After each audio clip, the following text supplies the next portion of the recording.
গতকালের পর আজও বেলডাঙ্গা স্টেশনে অবরোধ করে হলো বিক্ষোভ। রেলগেট ভাঙার চেষ্টা করা হয় বলে অভিযোগ ওঠে। প্রায় 2 ঘন্টা এভাবে অবরোধ চলে। শেষ পর্যন্ত পুলিশ গিয়ে পরিস্থিতি নিয়ন্ত্রণে আনে। শুধু জাতীয় সড়ক নয়, শুক্রবারের পর আজও বেলডাঙ্গার বিক্ষোভের নামে তাণ্ডবের রেশ গিয়ে পড়ে রেলপথে।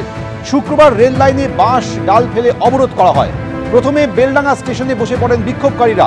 টায়ার জ্বালিয়ে বিক্ষোভ শুরু হয়, এমনকি রেলগেট ভাঙার চেষ্টা পর্যন্ত করা হয়।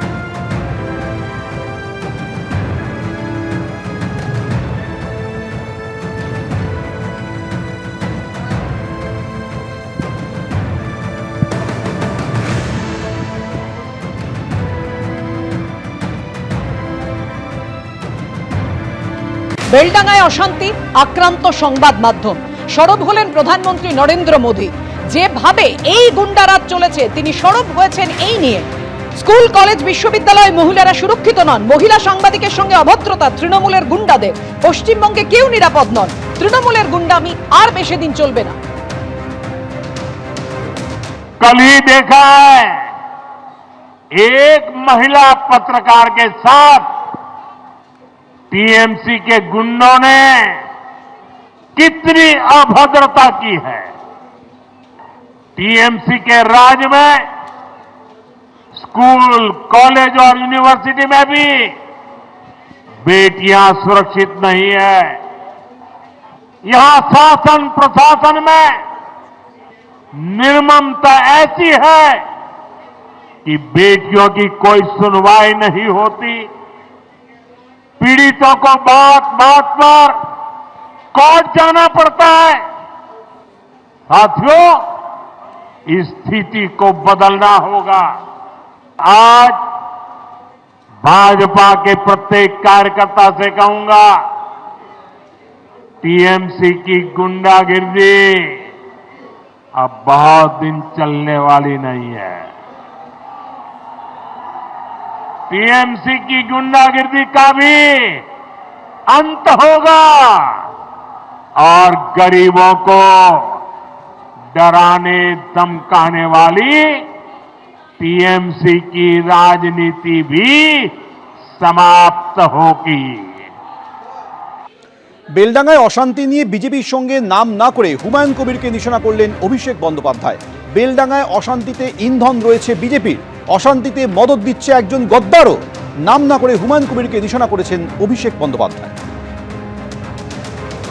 ঘটনাটা ঘটছে, এর ইন্ধন দিচ্ছে বিজেপির বাবুরা। আর একটা নতুন গদ্দার তৈরি হয়েছে এই মাটিতে। সে ধর্মে ধর্মে বিভাজন তৈরি করে মানুষকে মানুষের বিরুদ্ধে যারা লেলিয়ে দেয়, তাদের বিরুদ্ধে মুর্শিদাবাদকে এক হতে হবে।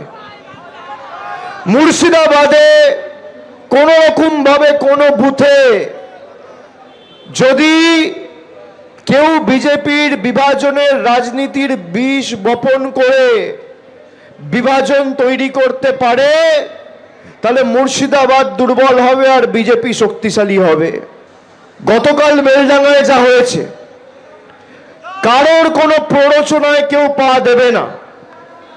কালকেও একটা সংবাদ মাধ্যমের এক প্রতিনিধির উপর আক্রমণ হয়েছে, আজকেও হয়েছে। আমি দলীয়ভাবে প্রশাসনের কাছে অনুরোধ করব, এর বিরুদ্ধে যারা দায়ী তার বিরুদ্ধে আপনারা ব্যবস্থা নেবেন। এই ঘটনাকে তৃণমূল কংগ্রেসের কেউ সমর্থন করে না, কিন্তু আমাদের সংযত থাকতে হবে। কেউ একটা উস্কে দিল, তার কথা শুনে যদি আইন নিজের হাতে তুলে নি, তাহলে আখেরে লাভ কিন্তু বিজেপির। আজকে যারা বাবরি মসজিদ নিয়ে রাজনীতি করছে, 2019 সালে সেই বিজেপির প্রার্থী ছিল। হ্যাঁ কি না? হ্যাঁ কি না? বিজেপির সাথে কার যোগাযোগ? কার যোগাযোগ? মুর্শিদাবাদবাসী জানেন, বেলডাঙ্গার মানুষ জানেন, মালদার মানুষ জানেন যে বেলডাঙ্গার রাজনৈতিক সামাজিক পরিস্থিতি কি। এবং এই সমস্যা শুধু আজকের নয়, এটা 3 দশক ধরে চলছে। আরব সেবাশ্রম সংঘ অনেক মানুষকে ওখানে রক্ষা করেছেন। দুর্গা প্রতিমা বিসর্জনের রূপ পর্যন্ত বদলে দেয়া হয়েছে। মৌলবাদের কাছে আত্মসমর্পণের কারণে, বাংলাদেশি অনুপ্রবেশকারীদের আশ্রয় দেওয়ার কারণে এবং রোহিঙ্গাদের আহ্বান জানানোর কারণে আজকে পশ্চিমবঙ্গের একটা আর্থসামাজিক অবস্থার পরিবর্তন হয়েছে। সামগ্রিকভাবে আমাদের সীমান্তবর্তী জেলাগুলোর জনসন্তুলন বদলে গিয়েছে। আর এই ধর্মান্ধ মৌলবাদের কাছে আত্মসমর্পণ শুধু করেন না, একে প্রশ্রয় দিয়ে যাচ্ছে তৃণমূল কংগ্রেস। আর তৃণমূল কংগ্রেসের রাজনীতি বিভাজনের রাজনীতি। আর নাম না করে কাকে আক্রমণ করছেন জানেন না, ওটা হচ্ছে তৃণমূলের প্ল্যান বি, তৃণমূলের বি টিম। বেলডাঙায় বেলাগাম নৈরাজ্য, 30 ঘন্টা পরে ঘুম ভাঙল পুলিশের। 30 ঘন্টা পর পথে নামলো পুলিশ।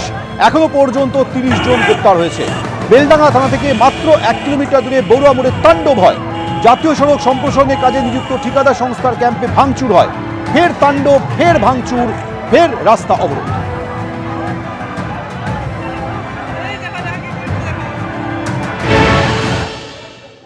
আমরা এই মুহূর্তে দেখতে পাচ্ছি যে বড়ুয়া মোড়, সেই বড়ুয়া মোড় থেকে যে জায়গা রেলওয়ে স্টেশন, সেখানে কিন্তু পুলিশ সুপারের নেতৃত্বে বিশাল একটা বাহিনী টিয়ার সেল নিয়ে তারা কিন্তু এই মুহূর্তে ছুটছে। আমার সহকর্মী উজ্জ্বল ঘোষ যে ছবি দেখাচ্ছে, একদিকে যে বড়ুয়া মোড়ে এখন পুলিশের যে অ্যাকশন মোডে পুলিশকে দেখতে পাওয়া যাচ্ছে। বড়ুয়া মোড়ে সকাল থেকে যে অবরোধ হয় এবং তার পরবর্তীকালে এখানে দেখতে পাওয়া যায় যে অবরোধকারীরা তারা রীতিমতো দাপট দেখাতে শুরু করে এবং তার পরবর্তীকালে পুলিশ কিন্তু বেশ কিছু সময় পরে আসে এবং তারপরে এই মুহূর্তে অ্যাকশন মোডে দেখতে পাওয়া যাচ্ছে এখানে উপস্থিত পুলিশ কর্মীদের। ক্যামেরা উজ্জ্বল ঘোষের পার্থপ্রদীপ ঘোষ, এবিপি আনন্দ, মুর্শিদাবাদ।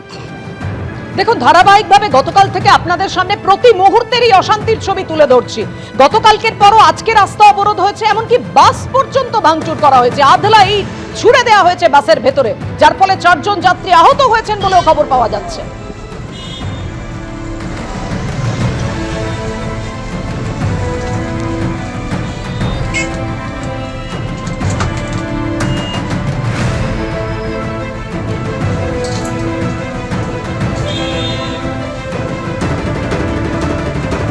এবিপি আনন্দ, এগিয়ে থাকে, এগিয়ে রাখে।